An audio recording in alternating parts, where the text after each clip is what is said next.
Hello and welcome to You with Jesus. There's something in this next passage that I only saw rather recently, and I wanted to be sure to share it with you. And it's contained in 3 short words, the other side. And it starts out this way. One day Jesus said to his disciples, let us go over to the other side of the lake. So they got into a boat and set out. Now, let us go over is literally let us cross over. If I go over to somewhere, I move from one place to the next. If I cross over from one point to the next, there is something that divides here from there. And in this case, the practical thing that divided here from there was a body of water called the Sea of Galilee. But as we move along in this episode, we will see that they are crossing over a lot more than just a sea. Hang around for that. And on their way to cross from A to B, they're waylaid by a storm. We looked at that earlier. Jesus calms the storm. The disciples are like, wow, even the wind and waves obey him. They then arrive at the other side, and that's where we pick up our story. They sailed to the region of the Gerasenes, which is across the lake from Galilee. When Jesus stepped ashore, he was met by a demon-possessed man from the town. For a long time, this man had not worn clothes or lived in a house, but had lived in the tombs. When he saw Jesus, he cried out and fell at his feet, shouting at the top of his voice, "What do you want with me, Jesus, Son of the Most High God? I beg you, don't torture me." For Jesus had commanded the impure spirit to come out of the man. Many times it had seized him, and though he was chained hand and foot and kept under guard, he had broken his chains and had been driven by the demon into solitary places. Jesus asked him, "What is your name?" "Legion," he replied, because many demons had gone into him. And they begged Jesus repeatedly not to order them to go into the abyss. A large herd of pigs was feeding there on the hillside. The demons begged Jesus to let them go into the pigs, and he gave them permission. When the demons came out of the man, they went into the pigs, and the herd rushed down the steep bank into the lake and was drowned. When those tending the pigs saw what had happened, they ran off and reported this in the town and countryside, and the people went out to see what had happened. When they came to Jesus, they found the man from whom the demons had gone out, sitting at Jesus' feet, dressed and in his right mind, and they were afraid.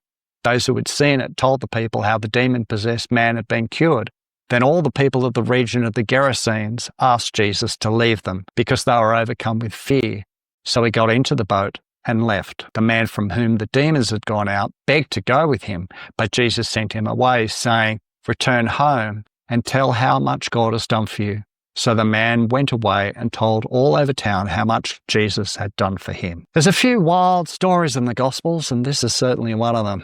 There's a crazy guy living in the tombs. Jesus is commanding the impure spirit to come out of the man. We're not told how these demons got there in the first place, but we discover that the demon has a name, Legion, because it was in fact many demons that were inside the man. A Roman legion has 5,000 or 6,000 soldiers, so that gives you a sense of how many demons this guy had.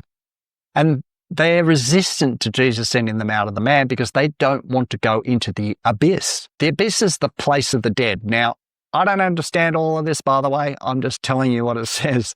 Whatever the abyss is, actually, the demons, for whatever reason, don't want to go there. They want to be resident within something physical, not the bottomless pit of the abyss. And they are pleading for mercy through this crazed man. "I beg you, don't torture me." They're begging Jesus repeatedly not to go into the abyss. And they asked instead to go into a herd of pigs that were grazing on a nearby hillside. Now, at this point, Jesus could have said, "I'm not negotiating with demons, come out now." But they had already shown themselves to be resistant, and my guess is they were not going to come out without a fight.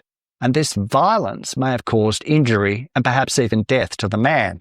And so Jesus gives them permission to go into the pigs. So they come out of the man into the herd of pigs, and then the whole herd of pigs rush down the hillside and drown, which is unfortunate if you're a local pig farmer, but at least you won't have to worry about the crazy demon guy again. I love how there's some really weird stories in the Gospels.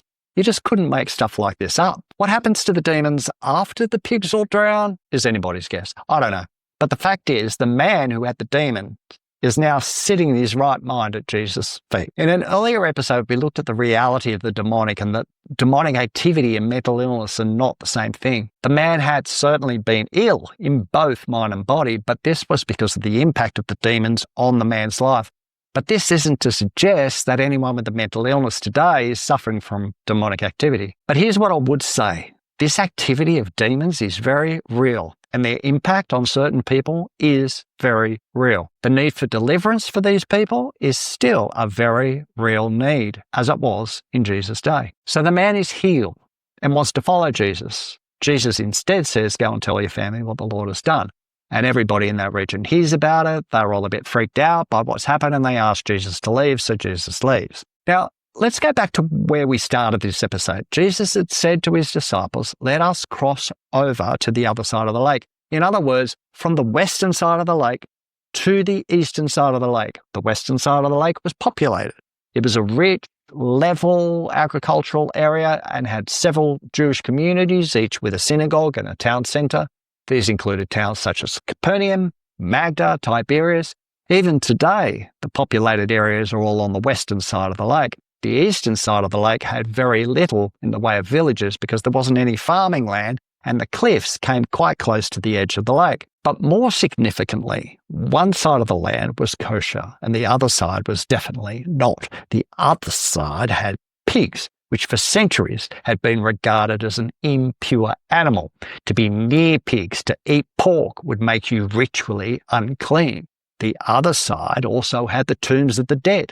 And the other side also had that crazed maniac that they tried to bind up with chains, but he kept breaking free and going among the tombs, screaming out. We can pretty safely conclude that the other side was a scary place.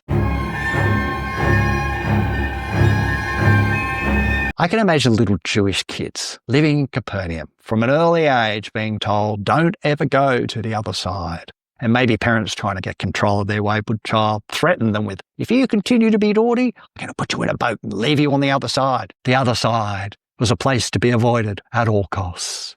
And then Jesus says to his disciples, who had all just recently, he said, yeah, we'll follow you.